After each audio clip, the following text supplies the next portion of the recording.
వ్రాసిన గ్రంథకర్త సూటి మాటల్లో చూద్దాం.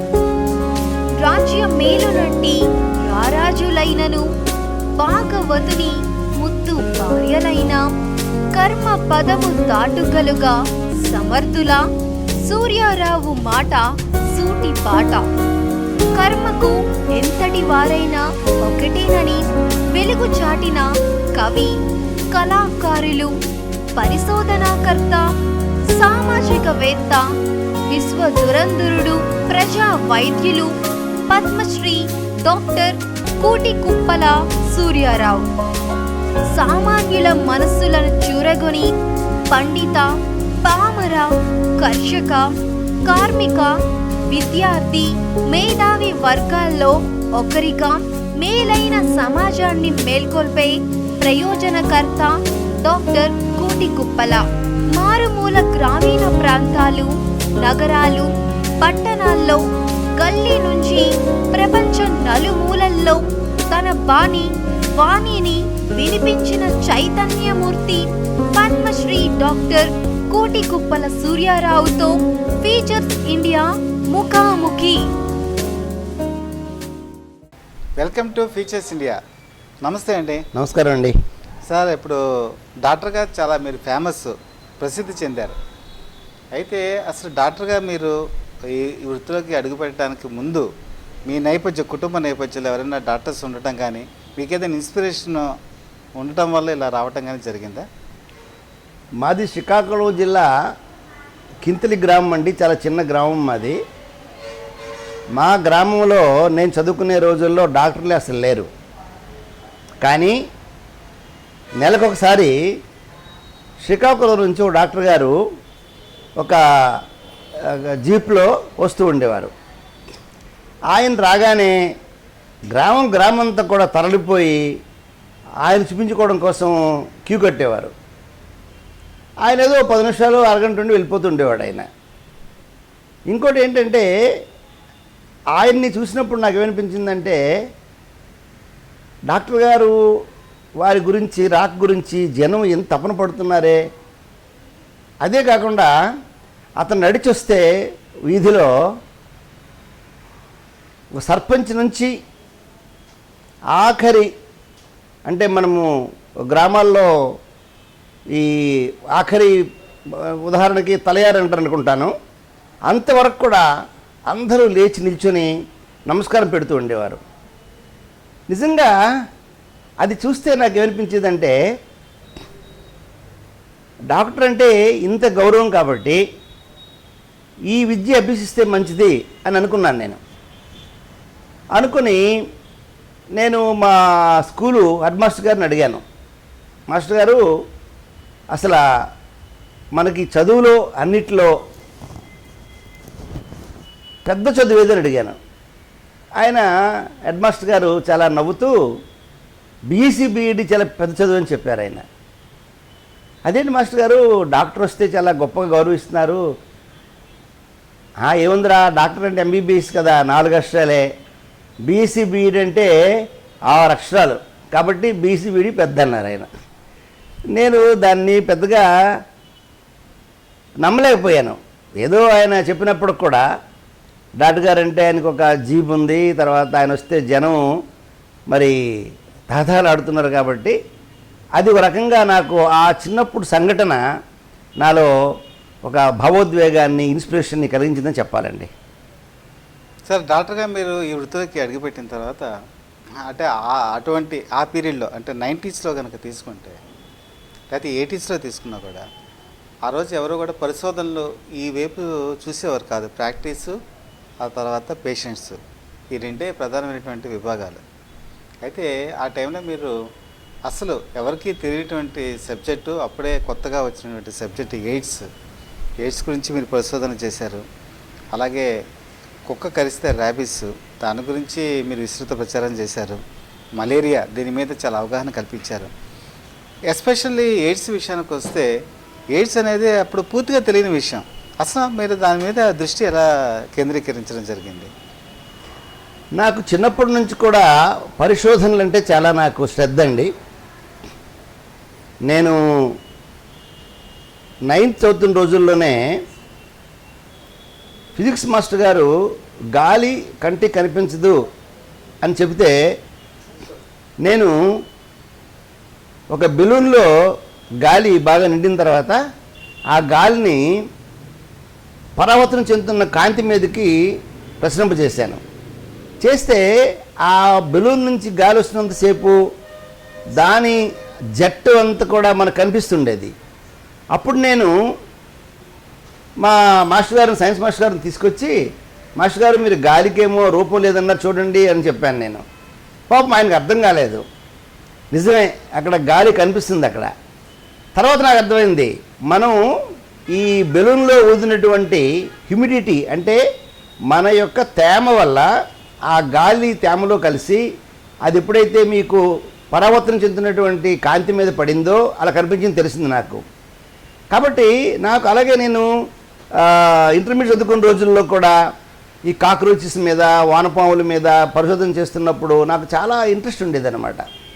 తర్వాత డాక్టర్ అయినటువంటి రోజుల్లో కూడా నేను ఫైలేరియస్ మీద, అంటే బోధకాలకి ఎక్కువ కారణం మనకి పశ్చిమ గోదావరి జిల్లా కానివ్వండి, శ్రీకాకుళం కానివ్వండి, విజయనగరం కానివ్వండి, పెళ్ళిళ్ళు అయ్యేవి కాదు. పాపం అనేక కుటుంబాల్లో పెళ్ళిళ్ళు అయ్యేవి కాదు. అటువంటి బోధకాల వ్యాధి మీద కూడా నేను కారణాల గురించి చదువుకున్న దశలోనే, నేను ఎంబీబీఎస్ 4th ఇయర్లోనే దాని మీద ప్రాజెక్ట్ చేశాను నేను. సో నాకు మొదటి నుంచి కూడా మానవ కళ్యాణం గురించి మనం ఏమి చేస్తే, ఎటువంటి ఆవిష్కరణలు చేస్తే సమాజానికి కొత్త ఇన్ఫర్మేషన్, కొత్త నాలెడ్జ్ ఇవ్వగలం, మనం సమాజంలో ఉన్నటువంటి రుగ్మతలను మనం పారద్రోడగలం అనే కోణంతో అప్పటి నుంచి ఇప్పటిదాకా నా పరిశోధన సాగుతుందండి. ఈ పరిశోధన ఫలితాలు ఇవాళ అనేక దేశాల్లో నాకు ఆనందం ఏంటంటే, నేను ఎయిడ్స్ మీద చేసినటువంటి పరిశోధనలు Britain, Netherlands, Zambia, Zimbabwe, Australia అనేక దేశాల్లో నా ప్రాజెక్ట్స్ తాలూకా మోడల్స్ని అక్కడ ఇంప్లిమెంట్ చేస్తున్నారు. మన భారత ప్రభుత్వాన్ని కూడా కోరాను నేను, కానీ భారత ప్రభుత్వము, ఆంధ్ర రాష్ట్ర ప్రభుత్వము అంత శ్రద్ధ చూపించలేదు. కాకపోతే మిగతా దేశాలు మాత్రము నా యొక్క పరిశోధనల్ని వారి నిత్య జీవితంలో, అంటే ఈ హెచ్ఐవి నివారణ పంధంలో ఉపయోగిస్తున్నారు దాన్ని. కాబట్టి ఇది కంటిన్యూస్ ప్రాసెస్ అండి.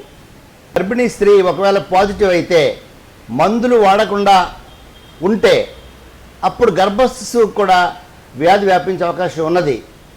అంతేకాని ఎవరైతే నివారణ చర్యలు చేపడతారో వారు హెచ్ఐవి ఎయిడ్స్కి ఏమాత్రం కూడా గురికారు. ఇది సత్యం. సార్, ఇందాక మీరు చెప్పినట్టు ఒక లారీ డ్రైవర్స్ నుంచి మీరు ఈ పరిశోధన సాగించారు. అయితే పరిస్థితి రాను రాను ఏమవుతుందంటే, లారీ డ్రైవర్స్ ఆ కింది స్థాయి మొదలుకొని పోస్ట్ లొకాలిటీస్ వరకు కూడా ఏమవుతుందంటే, ఎయిడ్స్ అనేది అన్ని వర్గాలకి వ్యాపించింది. అంటే పూర్ పీపుల్ దగ్గర నుంచి, మిడిల్ క్లాస్ నుంచి, హై రిచ్ పీపుల్ వరకు కూడా వచ్చింది. అయితే ఇంత వ్యాప్తి చెందడం గల కారణాలు ఏంటి? ఇంత వ్యాప్తి చెందుతున్న ప్రభుత్వం నుంచి దీని మీద ఎటువంటి కృషి జరుగుతుందని మీరు భావిస్తున్నారు? కృషి జరుగుతుందండి, కానీ సరిపోదు. ఎందుకంటే హెచ్ఐవి వ్యాధికి గురైన తర్వాత ఆ మానసిక బాధ వర్ణనాతీతం. అది అనేక మంది హెచ్ఐవి గురైనటువంటి వాళ్ళు ఇంటిలో చెప్పకుండా, పేరెంట్స్కి చెప్పకుండా అండర్ గ్రౌండ్కి వెళ్ళిపోయినటువంటి వాళ్ళు నాకు చాలామంది తెలుసు. నాకు భార్యకి జబ్బుంటే భర్తకు చెప్పకుండా, భర్తకు జబ్బుంటే భార్యకి చెప్పకుండా సూసైడ్ చేసుకున్నటువంటి సంఘటనలు నాకు తెలుసు. నాకు ఇది కంటిన్యూ అవుతుందండి. ఈ భూమి మీద ఎంత కాలం వరకు ప్రైవేట్ లైఫ్ కంటిన్యూ అవుతుందో అంటే అర్థం ఏంటి? ఇది ఒక సెక్షువలీ లింక్డ్ వ్యాధి. అంటే ఏంటి? లైంగిక సంపర్కం ద్వారా వస్తున్నటువంటి వ్యాధుల్లో భారతదేశంలో ఇది 80% వరకు కూడా లైంగిక సంపర్కం ద్వారా వ్యాపిస్తున్న వ్యాధి. ఈ దేశంలో లైంగిక సంపర్కం లేకుండా ఉంటే మనం చైనాతో పోటీపడి జనాభాలో ముందుకెళ్ళలేం కదా. ఈవేళ 120 కోట్ల జనాభా భారతదేశం ఉందంటే అర్థం ఏమిటి? లైంగిక సంపర్కం విస్తృతంగా జరుగుతున్న దేశాల్లో మన దేశం ఒకటే. కాబట్టి లైంగిక సంపర్కం ఎప్పుడైతే అరక్షితంగా ఉంటుందో, అంటే మల్టిపుల్ సెక్షువల్ పార్ట్నర్స్ ఎవరైతే ఉంటారో, ఎప్పుడైతే కాండోమ్ వాడకుండా ఈ మల్టిపుల్ సెక్షువల్ పార్ట్నర్షిప్తో లైంగిక సంపర్కం ఉంటుందో, వారు పేదవారు కానీ, చదువుకున్న వారు కానీ, ధనికులు కానీ, ఛాందస్వాదులు కానీ ఎవరైనా సరే ఈ వ్యాధి వ్యాపించే ప్రమాదం ఉంది. కాబట్టి ఒకనాటి మహమ్మారి స్మాల్ పాక్స్ అంటే మనం ఏమంటాం, మన మసూచికం, ప్రపంచంలో మసూచికం లేదు. కారణం ఏంటి? ఎడ్వర్డ్ జెన్నర్ అన్నటువంటి మహాశయుడు స్మాల్ పాక్స్కి వ్యాక్సిన్ కనుగొన్నాడు. కాబట్టి హెచ్ఐవి ఎయిడ్స్కి వ్యాక్సిన్ వచ్చినంత వరకు health education is the only vaccine, awareness is the only vaccine. ఎవరైతే వ్యాధి నివారణ గురించి బాగా తెలుసుకుంటారో వారు మాత్రమే వ్యాధి గురికాకుండా ఉంటారు. లేని పక్షంలో ఈ వ్యాధి చాపకింద నీరులా వ్యాపిస్తూనే ఉంది. అయితే అదృష్టవశాత్తు ఇటీవల ఐఏవి అంటాము, అంటే ఇంటర్నేషనల్ ఎయిడ్స్ వ్యాక్సిన్ ఇనిషియేటివ్, దానిలో నేను సభ్యుడిని. ఈ సంస్థ న్యూయార్క్లో ఉంది. వారు ఆవుల్లో హెచ్ఐవిని పూర్తిగా సంహరించే యాంటీబాడీస్ తయారవుతున్నాయని చెప్పి పరిశోధన చేశారు. ఆ పరిశోధన ఫలితాలు మనకు అందుబాటులోకి వచ్చి ఆ యాంటీబాడీస్ ద్వారా వ్యాక్సిన్ తయారైతే అప్పుడు ఎయిడ్స్ వ్యాధి గురికాకుండా ఉండొచ్చు. కానీ అంతవరకు మనకి ఏంటంటే ఎవరికి వారు స్వయం డిసిప్లిన్ అంటాను నేను, అంటే సెల్ఫ్ డిసిప్లిన్ ప్రకారంగా ఉండి ఈ వ్యాధి గురికాకుండా కాపాడుకోవాలి. తరతమ భేదాలు లేవు దీనికి, ధనిక భేదాలు లేవు దీనికి, విద్యార్థికులు అవిద్యార్థికులు అనే భేదాలు దేని లేదు ఈ వైరస్కి. ఈ వైరస్ సెక్షువలీ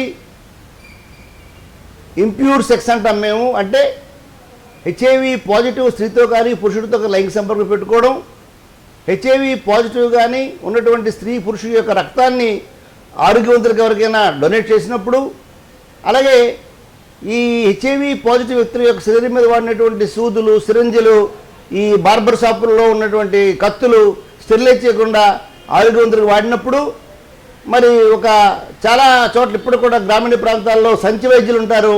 వారు సూదులు సిరంజులు మార్చకుండా అవే సిరంజులు కూడా ఎవరికైనా వాడినప్పుడు, అలాగే ఈవేళ రాష్ట్రాన్ని అతలాకుతలం చేస్తున్నటువంటి ఈ మాదక ద్రవ్యాల ఇష్యూ. ఈ మాదక ద్రవ్యాలు అంటే డ్రగ్ అబ్యూజ్ అంటాం మనం, అలాగే డ్రగ్స్ వాడకం అంటాము. ఈ డ్రగ్స్ వాడకంలో ఐవీ మందులు వాడినప్పుడు ఏం చేస్తారంటే వాళ్ళు ఈ ఐవీ ఇంజక్షన్లో ఉన్నటువంటి ఆ ఇంజక్షను అంటే మత్తు ఇంజక్షన్ని ముందు ఏఎన్ఏ పర్సన్ తీసుకుంటాడు. ఏఎన్ఏ పర్సన్ అదే సూది సిరంజితో బిఎన్ఏ పర్సన్కి ఇస్తాడు. ఆ బిఎన్ఏ పర్సన్ సిఎన్ఏ స్త్రీకి ఇవ్వచ్చు దాన్ని. ఈ గ్రూప్ అందరూ కూడా అదే మందు వాడుకుంటారు. కాబట్టి ఒకవేళ ఆ గ్రూప్లో ఎవరికైనా హెచ్ఐవి ఉంటే అందరికి వ్యాపిస్తుంది. అందుకే ఈవేళ మనకి మణిపూర్ లాంటి రాష్ట్రాల్లో 70 నుంచి 80% కేసులు మాదక ద్రవ్యాల వల్ల, ఐవీ డ్రగ్స్ వల్ల యువత అంటే ఇటు యువకులు అలాగే యువతలు కూడాను ఈ వ్యాధి గురవుతున్నారు. కాబట్టి ఈ సూత్రాలు పాటించి మన యువకులు నిర్ణయం తీసుకొని ఆరోగ్యం ఉండాలని చెప్పి నేను కోరుతున్నాను. అండ్ ఇప్పుడు మీరు చెప్పారు, డ్రగ్స్ విషయం చెప్పారు, ఎయిడ్స్ ఇంత భారీ స్థాయిలో విస్తృతంగా వెళ్ళిపోతుంది. అయితే మనం భారతదేశం కనుక చూసుకుంటే ఇది కర్మభూమి. రాముడు ఇక్కడే పుట్టారు, తర్వాత గౌతమ బుద్ధుడు ఇక్కడే పుట్టి బుద్ధిజం ఇక్కడి నుంచే వెళ్ళింది. గాంధీ మహాత్ముడు జాతిపితగా ఇక్కడి నుంచే ప్రపంచ అభిమానాన్ని పొందారు. మనది ట్రెడిషనల్ వేలో ఉండే ఒక కమ్యూనిటీ మంది. అయితే ఈ ట్రెడిషనల్ వేలో ఉన్న మనం ఈ ఫారిన్కి సంబంధించినటువంటి యాక్టివిటీస్ కానీ ఈ వికృత పోకళ్ళు కానీ మనం అనుసరిస్తున్నాం. దీనికి కారణం ఏంటని మీరు భావిస్తున్నారు? మీరు చెప్పినవన్నీ సత్యాలేనండి. కాకపోతే ఏంటంటే ప్రపంచీకరణ, గ్లోబలైజేషన్, వెస్ట్రన్ కల్చర్ని మనం ఈవేళ తెలియకుండానే మనం ఈవేళ ఆచరణలో పెడుతున్నాం. ఈవేళ మీకు పొలంలో ఆవులు తోడుకునే వ్యక్తి కూడా సెల్ ఫోన్ ఉపయోగించి ఏమయ్యా నా ఆవు పొలంలో ఉంది, నీ ఆవు ఎక్కడ ఉందని అడుగుతున్నాడు ఈవేళ. That is called development in a different way. మీరు అనొచ్చు గాంధీ గారు పుట్టిన దేశం ఇది, లేకపోతే రాముడు వెళ్ళిన దేశం ఇది అని చెప్పి. నిజమే, మనది కల్చరల్గా చాలా గొప్ప దేశం మనది. ఈవేళకి కల్చరల్గా మనం భారతదేశం అంటే ఫ్యామిలీ బాండేజ్ ఉన్నటువంటి గొప్ప దేశం మనది. కాకపోతే ఏం జరుగుతుందంటే ఎక్కడెక్కడైతే వికృత పోకడలు యువతలో ప్రవేశించాయో అక్కడక్కడ మాత్రమే ఈ హెచ్ఐవి వ్యాధి విస్తృతంగా వ్యాపిస్తుంది. దానికి ఏంటంటే నా పరిశోధనలో తెలియంది ఏంటంటే ఒకరిని చూసి ఒకరు ప్రపంచీకరణ అంటాం మనం. ఒకరిని చూసి ఒకరు, మా పొరుగింటి వాళ్ళు టీవీ వాడుతున్నారు, మేమెందుకు టీవీ వాడకూడదు, నా క్లాస్మేట్ ఆయన డ్రగ్స్ వాడుతున్నాడు, నేను డ్రగ్స్ వాడకూడదు అన్నటువంటి వాతావరణం వీళ్ళు తయారైంది. రెండవది, మన దేశంలో ఎంత సంస్కారము సాంప్రదాయం ఉందో దేవదాసీలు కూడా మన దేశంలోనే ఉన్నారు కదండి. ఇప్పటికీ దేవదాస సిస్టమ్ అంటే ఏంటి? పార్వతులు అని, లేకపోతే ఏంటది తల్లి అని చెప్పి రకరకాల పేర్లతో ఆ గ్రామ పెద్ద ఈ యొక్క మొట్టమొదటిసారిగా ఆమెని ఈ రొంపి అంటాను నేను, ఎందుకంటే ఈ సెక్స్ ట్రేడ్లోకి దింపినటువంటి పరిస్థితి చూస్తున్నాం దేవదాస సిస్టంలో మనం. అలాగే గుడి చాటు అంటాం మనం. ఈ గుడి చాటును ఉన్నటువంటి స్త్రీ ఈవేళకి ఒరిస్సా తదితర ప్రాంతాల్లో ఈ దేవదాస సిస్టం కంటిన్యూ అవుతుంది. మనకి ఎంత గొప్ప సాంప్రదాయం ఉందో ఆ సాంప్రదాయంతో పాటు మనలో అనాచారాలు కూడా కొన్ని ఉన్నాయండి. ఈ అనాచారాల వల్ల, పైపెచ్చు ప్రపంచీకరణ వల్ల ఈవేళ మంచిని మనం తీసుకోవాలి, ఏది మంచో దాన్ని స్వీకరించాలి, కానీ ఏది చెడ్డో దాన్ని తీసుకున్నటువంటి పరిస్థితులు ఇవాళ మనకి చూస్తున్నాం విద్యార్థుల్లో. సో విద్యార్థులు, యువత కూడా మంచిని తీసుకుని ఆ మంచి అలవాట్లు, మంచి డిసిప్లిన్ నేర్చుకుంటే మనకి ఆరోగ్యవంతమైన సమాజాన్ని మనం నిర్మించగలుగుతామండి. డాక్టర్గా మీ వృత్తి కొనసాగిస్తూ మీ ప్రవృత్తిలో మీలో ఒక మంచి రచయిత ఉన్నారు. మీరు ఎన్నో పుస్తకాలు కూడా రాయడం జరిగింది. ఈవెన్ ఎయిడ్స్ మీద కూడా మీరు పుస్తకాలు రాయడం జరిగింది. సరే, ఇప్పుడు మీలో చూస్తే ఒక రచయిత ఉన్నారు, ఒక కళాకారుడు ఉన్నారు. ఇన్ని రంగాల్లోకి మీరు ఎలా ప్రవేశించారు? ఈవెన్ నాకు తెలిసి మీరు రాజకీయ రంగంలో కూడా ప్రవేశించారు. సో ఒక వ్యక్తి ఇన్ని రంగాల్లో ప్రవేశించడం అనేది చాలా అరుదు. సో మీకు ఎలా సాధ్యపడింది ఇది? అది అసాధ్యం అనుకోవట్లేదండి నేను. చరిత్ర చూస్తే అండి, గ్రేట్ సైంటిస్ట్ న్యూటన్ ఎంపీకి పోటీ చేశాడు. ఆయన మిల్టన్, ఆయన ఒక రచయిత, తర్వాత ఆయన ఒక గొప్ప కళాకారుడు, గొప్ప దార్శనికుడు. ప్రపంచంలో చాలామంది, అంతెందుకు గాంధీ గారిని తీసుకోండి. గాంధీ గారు పొలిటీషియను, గాంధీ గారు రైటరు, గాంధీ గారు తత్వవేత్త, గాంధీ గారు గొప్ప లీడరు. కాబట్టి ఈ ప్రవృత్తి అనేటటువంటిది మన యొక్క యాటిట్యూడ్ బట్టి వస్తుంది అది. So attitude of the human being is more important to get in to different activities in the life. Okay, నేను ఎందుకు పుస్తకాలు రాశాను? ప్రజలని మనం విజ్ఞానవంతులు చేయాలంటే ఏకైక సాధనం మనం ఇన్ఫర్మేషన్ని డిసెమినేట్ చేయాలి. దానికి ఏది? పుస్తకాలే అవసరం దానికి. సో పుస్తకాలు రాసినందువల్ల నేను హెచ్ఐవి నివారణ మీద పుస్తకాలు రాశాను. అలాగే నేను చిన్నప్పుడే పద్యాలు రాసేవాడిని. సూర్యకిరణాలు అనే ఒక పుస్తకాన్ని రాశాను నేను. డాక్టర్ గారు, ఇంతక మీరు చెప్పారు సూర్యకిరణాలు అని చెప్పి పుస్తకం రాశానని చెప్పి, అందులో పద్యాలు కూడా ఉన్నాయని చెప్పారు. మా ప్రేక్షకుల గురించి మీరు ఒక మంచి పద్యాన్ని పడితే బాగుంటుంది. అంటే సూర్యకిరణాలు అనేటటువంటి ఒక శతకం వచ్చిందండి ఈ మధ్యకాలంలో.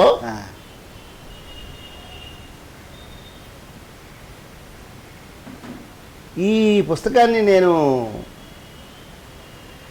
రాసి 35 ఏళ్ళు అయిపోయిందండి. ఇది మళ్ళీ ఎడిషన్ అనమాట. అయితే నేను విద్యార్థిలో ఉన్నప్పుడే పద్యాలు రాశాను. రమారమి 2000 పద్యాలు రాశానండి. ఆ 2000 పద్యాల్లో సంపుటి 1, సంపుటి 2 అలా వస్తున్నాయి ఇప్పటికి. మీరు పద్యం చెప్పమన్నారు. చూప నల్లకాకి చూచువారుండరు, తెల్ల కాకి చూడ ఉల్లసింతురు, నిజము కంటే కళ్ళ ప్రజలను ఆకర్షించు సూర్యరావు మాట సూటిబాట. అంటే అర్థం ఏంటంటే, ప్రపంచంలో నల్లకాకులు మనం నిత్యం చూస్తూ ఉంటాం. పలానా చోట నల్లకాకని చెప్తే ఒకటి దాన్ని చూడడానికి వెళ్ళడు. లేనిది అబద్ధమైనటువంటి తెల్లకాకులు ఉన్నాయని చెప్పారు అనుకోండి ఎవడైనా, జనం అంతా పరిగెడతారు. అలాగే మన సమాజం నిజం చెప్తే దాన్ని అంగీకరించరు, నిజాన్ని దాన్ని మెచ్చుకోరు, ఒక్కోసారి నిజాన్ని దాన్ని డౌట్ చేస్తారు. కానీ కళ్ళను మాత్రం బాగా నమ్ముతారు. దానివల్ల ఈవేళ సమాజంలో రకరకాల వ్యాధులు కానివ్వండి, సమస్యలు కానివ్వండి, ఇలాంటి పద్యాలు రమారం 3000 పద్యాలు రాశానండి. చాలా అద్భుతం సార్, చాలా బాగా ఉంది. థ్యాంక్ యూ అండి. అయితేనండి, ఇప్పుడు మీరింత సాహిత్యం మీలో ఉంది, తర్వాత వృత్తి మీద నిబద్ధత ఉంది, అలాగే మీరు రాజకీయాల్లో కూడా రావడం జరిగింది. సో రాజకీయాల్లోకి రావడానికి మీరు ఎందుకు అసలు ఆ ఇన్స్పిరేషన్ ఎలా కలిగింది? రాజకీయాల్లోకి రాలేదు, రావాలని ప్రయత్నించాను. ఎందుకు ప్రయత్నించానంటే, సమాజానికి ఏదైనా మంచి చేయాలంటే ఈవేళ చిత్తశుద్ధితో పనిచేసినటువంటి వారికి రాజకీయాలు గొప్ప వేదిక అండి. జవహర్లాల్ నెహ్రూ ఆయనేం పేదవాడు కాదు. ఆ రోజుల్లో ఆయన తండ్రి మోతీలాల్ నెహ్రూ గారు మొత్తం భారతదేశాన్ని 3 రోజులు నేను పోషిస్తానన్నాడు ఆయన. అటువంటి పండిట్ జవహర్లాల్ నెహ్రూ గారు లండన్లో చదువుకున్నటువంటి విద్యావేత్త ఆయన ఎందుకు రాజకీయాల్లోకి వచ్చాడు? మహాత్మా గాంధీ ఎందుకు రాజకీయాల్లోకి వచ్చాడు? సౌత్ ఆఫ్రికాలో ఆయన హాయిగా న్యాయవాదులు చేసుకున్నటువంటి వ్యక్తి. అంటే నా ఉద్దేశంలో రాజకీయాల ద్వారా ఏదైనా మనం ఒక వేదికని సంపాదించగలిగితే, అంటే ఎమ్మెల్యే ఎంపీ అవ్వగలిగితే విస్తృతంగా ప్రజలకు సేవ చేయొచ్చు. ఆ ఉద్దేశంతోనే నేను ప్రయత్నించాను. అంటే ఎమ్మెల్యేకి పోటీ చేశాను, తర్వాత మొన్ననేమో ఇండిపెండెంట్గా విశాఖపట్నం ఎంపీకి పోటీ చేశాను. కాకపోతే మన ప్రజలు వాళ్ళకి ఇప్పటికే కొన్ని ప్రలోభాలకి వాళ్ళు గురైపోయి ఉన్నారు. మన ప్రజాస్వామ్యం పేరే తప్ప ప్రజాస్వామ్యం భారతదేశం తక్కువ అండి. భారతదేశంలో ప్రజాస్వామ్యం అనకంటే ధనస్వామ్యం అంటే బాగుంటుంది. ఎవరికి డబ్బుండి ఎవరు డబ్బు విచ్చలవిడిగా మంచినీరులాగా ఖర్చు పెడతారో, ఎవరైతే ప్రజలకు డబ్బు పంచుతారో, ఎవరైతే ప్రజల యొక్క ఓట్లని 1000 రూపాయలకో 5,000కో కొంటారో అటువంటి వారు మాత్రమే ఈవేళ, అంటే నేను అన్నది అందరూ కాదు, 100 మందిలో 80 మంది ఈవేళ ఆ రకంగా మాత్రమే రాజకీయాల్లోకి వచ్చి ఎమ్మెల్యేలు ఎంపీలు మంత్రులు అవుతున్నారు తప్ప నిజంగా సమాజానికి సేవ చేసి, మీకు ఎందుకంటే తాజా ఉదాహరణ చెప్తాను మీకు. మణిపాల్లో ఆవిడ 20 ఏళ్ళుగా పోరాడింది, మీకు తెలుసు కదా. ఈ హ్యూమన్ రైట్స్ యాక్టివిస్ట్ ఆవిడ మణిపాల్లో మొన్న పోటీ చేసింది. పోటీ చేస్తే డిపాజిట్ రాదు సరికదా ఓడిపోయింది ఆవిడ. సుమారమే 16-17 సంవత్సరాలు జైల్లో ఉండి హ్యూమన్ రైట్స్ యాక్టివిస్ట్గా రాష్ట్రం అంతా పనిచేసినటువంటి మణిపూర్ షర్మిల, ఆవిడకి 90 ఓట్లు వచ్చాయండి. అంటే మన ప్రజల్లో చైతన్యం ఎలాగుందో ఈ తాజా ఉదాహరణ మనకు సరిపోతుంది. కాబట్టి రాజకీయాల్లో మనుగడ సాధించాలంటే ఒక్క డబ్బున్న వారు మాత్రమే రాజకీయాల్లో మనుగడ సాధించగలరు తప్ప మాలాగా సేవ చేస్తున్నాము, సమాజానికి ప్రజల్లో చైతన్యం తీసుకొస్తున్నాము, అటువంటి మమ్మల్ని కూడా మీరు శాసనసభ పంపించమని మేము అడిగినప్పుడు కూడా ప్రజల్లో అటువంటి చైతన్యం రావట్లేదు. కాబట్టి మా రాజకీయాలంతా కూడా లూజింగ్ బ్యాటిల్గా నేను అభివర్ణిస్తానండి దీన్ని. కానీ ఇప్పుడు మీరు చెప్పినట్టు ఎమ్మెల్యేగా మీరు పోటీ చేశారు, ఎంపీగా కూడా ఇండిపెండెంట్గా పోటీ చేశారు. అయితే చాలా రాజకీయ పార్టీలు ఉన్నాయి మన రాష్ట్రంలోనే. మీరు రాజకీయ పార్టీలను ఏమైనా సంప్రదించడం జరిగిందా వాళ్ళ తరఫున పోటీ చేయడానికి? రాజకీయ పార్టీలని మనం సంప్రదిస్తే మనకు సీట్ రాదండి. రాజకీయ పార్టీలు మనల్ని సంప్రదించాలి. హవెవర్ నేను రాజకీయ పార్టీలను సంప్రదించాను. నేను జగన్ గారిని కలిశాను ప్రత్యక్షంగా. తర్వాతనేమో మరి బీజేపీ పార్టీ నాయకులతో మాట్లాడాను నేను. తర్వాతనేమో మరి అప్పుడు మనకు తెలుగుదేశం బీజేపీ అంటే మొన్న ఎలక్షన్లు చెబుతున్నాను నేను. అలాగే ఇంకా మీరు అనొచ్చు కాదండి ఇలా రకరకాల పార్టీలు ఎందుకు మీరు అని అనుకోవచ్చు. మీరు నేనేమనుకుంటానంటే ప్రజలలోకి పార్టీ చొచ్చుకుని పోయినంత స్థాయిలోకి వ్యక్తులు చొచ్చుకుపోలేరు. కాబట్టి నేను పార్టీని సంప్రదించాను. కానీ ఏ పార్టీ కూడా ముందు డబ్బు మీరు చూపిస్తేనే టికెట్ ఇస్తాము అనేటటువంటి పరిస్థితి వచ్చిందండి. కాబట్టి మేము కష్టార్జితం రోజుకి నేను చూసిన పేషెంట్లు ఈవేళకి మా హాస్పిటల్లో అంటే మన విశాఖ ప్రజలకు తెలిసింది. ఒకప్పుడు మా హాస్పిటల్లో 2 రూపాయలు ఫీజుతో, అది కూడా ఫీజు లేదండి, అంటే పేదవాళ్ళకి ఇప్పటికీ ఫీజు లేదు, ఇచ్చిన వారికి 2 రూపాయలు 3 రూపాయలు ఫీజు మాత్రం నాకు ఇచ్చేవారు. ఎన్ని 2 రూపాయలు ఎన్ని 3 రూపాయలు ఫీజులు కలిపితే లక్షలు అవుతాయి మనకి. ఈవేళ కూడా ఎవరైనా అంటే మన ప్రజల్లో ఒక సెంటిమెంట్ ఉంది, ఉపాధ్యాయుడి దగ్గర విద్య నేర్చుకుని గురువుగా దక్షిణ ఇవ్వకపోతే ఆ విద్య అబ్బదని, వైద్యం దగ్గరికి వెళ్ళి వైద్యం చేయించుకొని వైద్యం ఫీజు ఇవ్వకపోతే ఆ వైద్యం అబ్బదని ఒక సెంటిమెంట్ వల్ల తప్ప, లేకపోతే నేను నా యొక్క ప్రైవేట్ ప్రాక్టీస్లో నాకు డబ్బు ఇచ్చేవారు ఎవరో ఇస్తుంటారు, ఇవ్వకపోయినప్పుడు కూడా వారు ఇవ్వలేదనేటటువంటి ఆలోచన లేకుండా ఒకే విధానంగా మేము వారికి వైద్యం చేయడం జరుగుతుంది. ఇప్పటికీ ఈ 30 సంవత్సరాలుగా నేను వైద్య పరంగా సంపాదించడానికి తగినటువంటి మాది నర్సింగ్ హోమ్ గట్టేం కాదండి, ఇది క్లినిక్. కాబట్టి ఈ రూపాయి సంపాదించి కోట్లు రాజకీయాల్లో ఖర్చు పెట్టినటువంటి పరిస్థితులు లేవని చెప్పాలి నేను.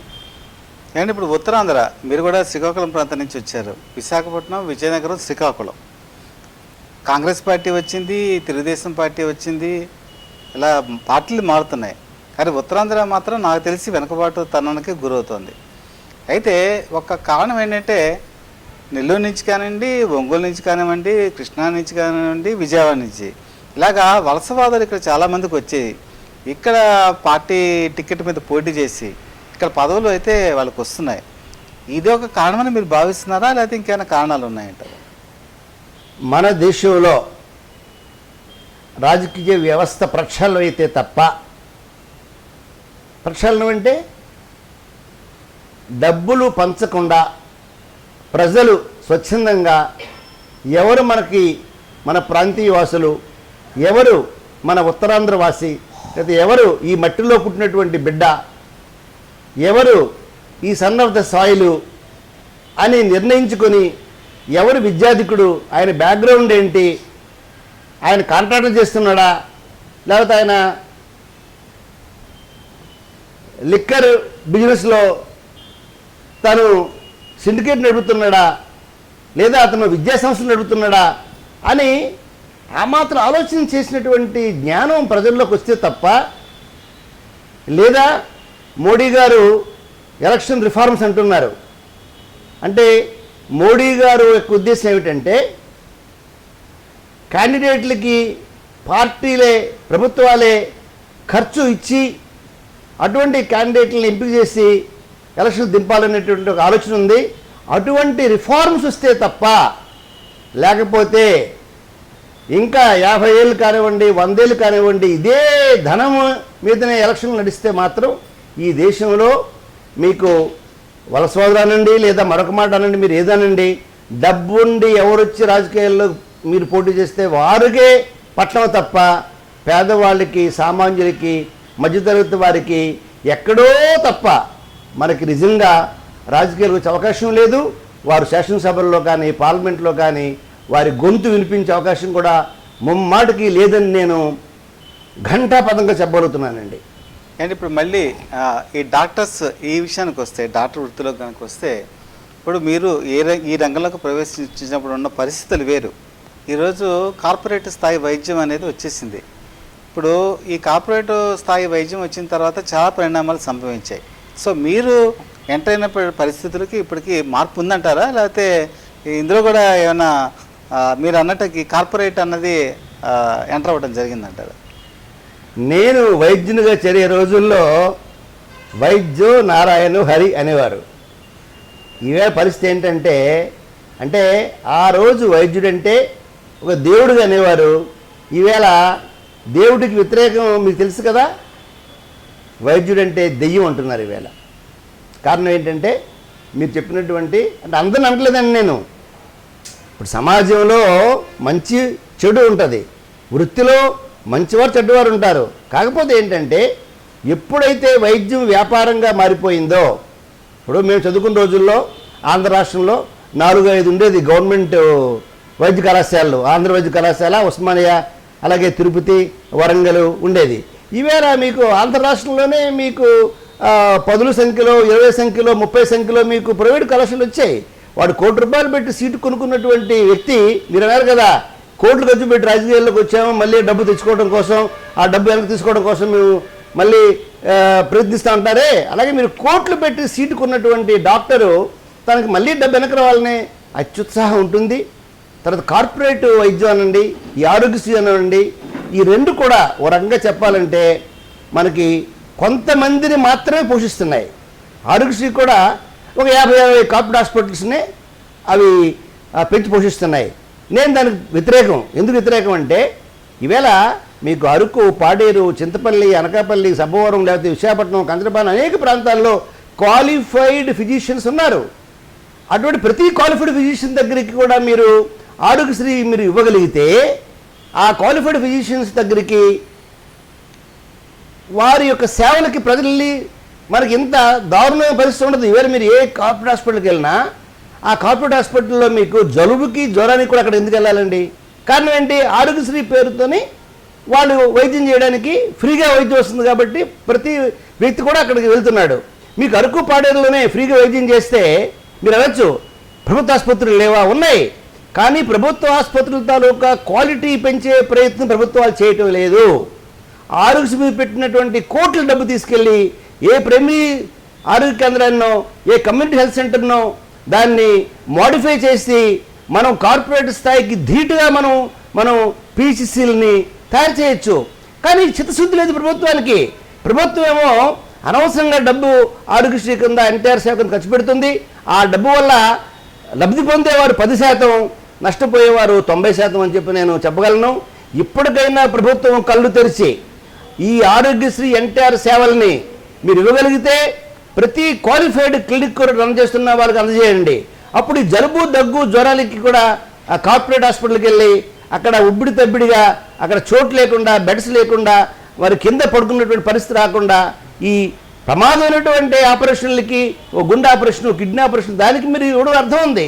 కానీ ఎప్పుడైతే మీరు మిగతా డాక్టర్లందరినీ వేరుగా చూస్తున్నారో నేను చెప్పబోయేది ఏంటంటే ఈవేళ ఆంధ్ర రాష్ట్రంలో 10-15 ఒక్కొక్క జిల్లాలోన హాస్పిటల్స్ మాత్రమే లబ్ధి పొందుతున్నాయి. మిగతా వారు కనీసం వాళ్ళు మూసేసే స్థాయికి వచ్చారు ఈవేళ. ఎందుకంటే ఈ ప్రజలకు ఏం కావాలి? ఉచితంగా మందులు వస్తే అక్కడికి వెళ్తూ ఉంటారు వాళ్ళు.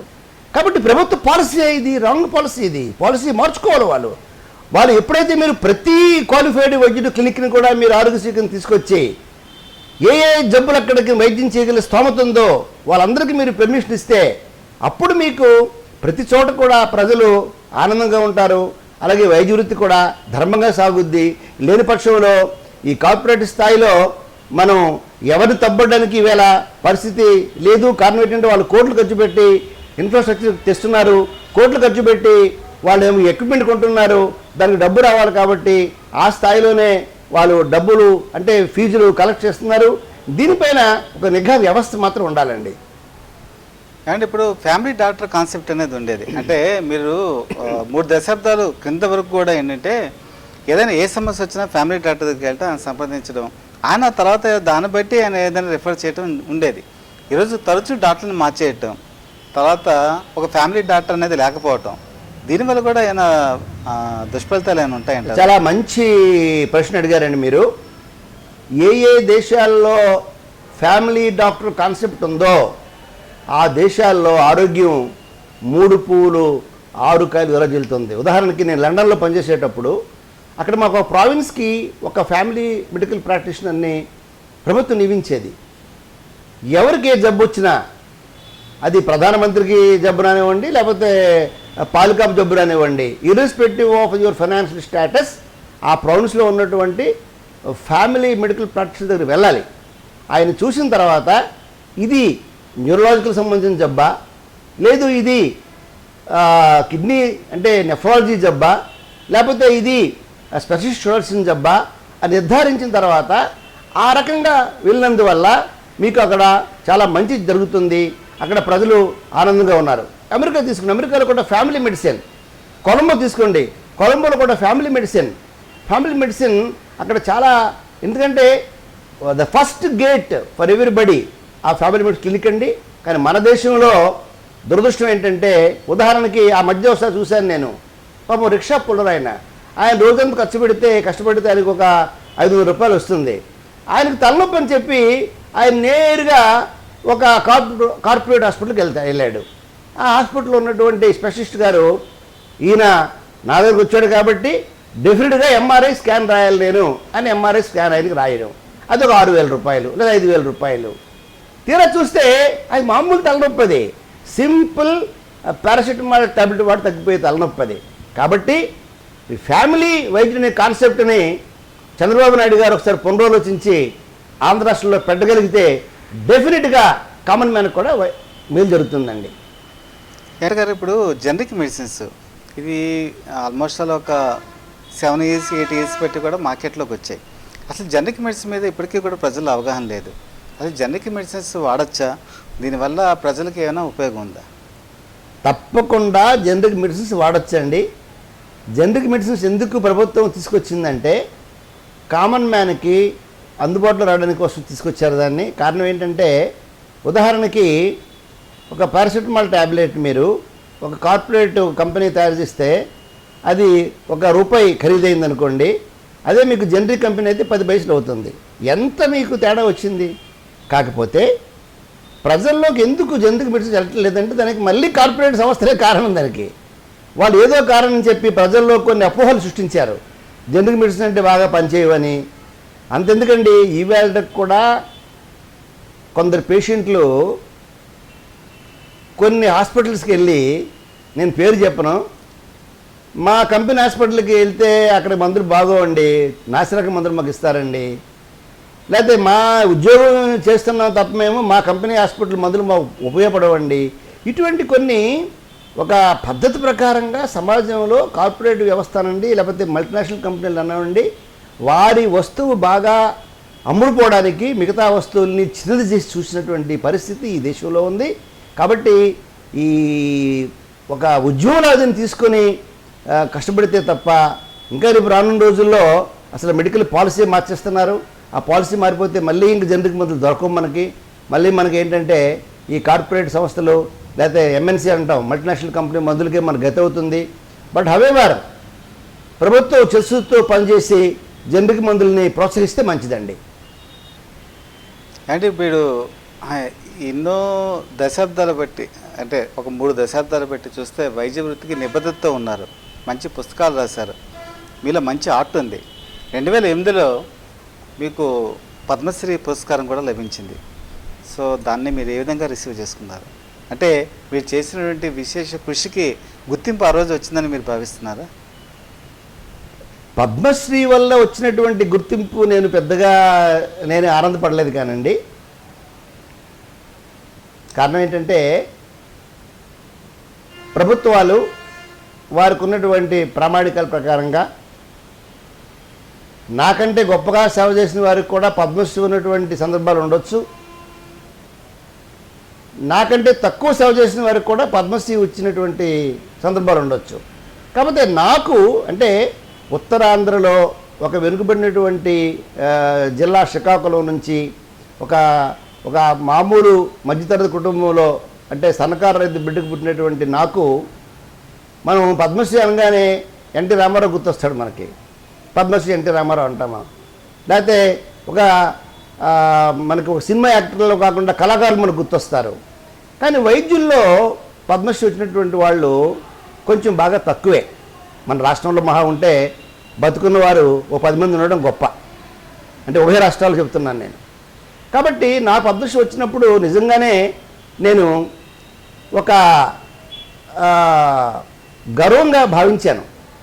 అయితే ఇక్కడ విషయం ఏమిటంటే పద్మశ్రీ వచ్చినప్పుడు ఉన్నటువంటి ఆనందం కంటే నాకు ఒకరోజు ఒక జంట నా దగ్గరకు వచ్చి, డాక్టర్ గారు మాది నెల్లూరు,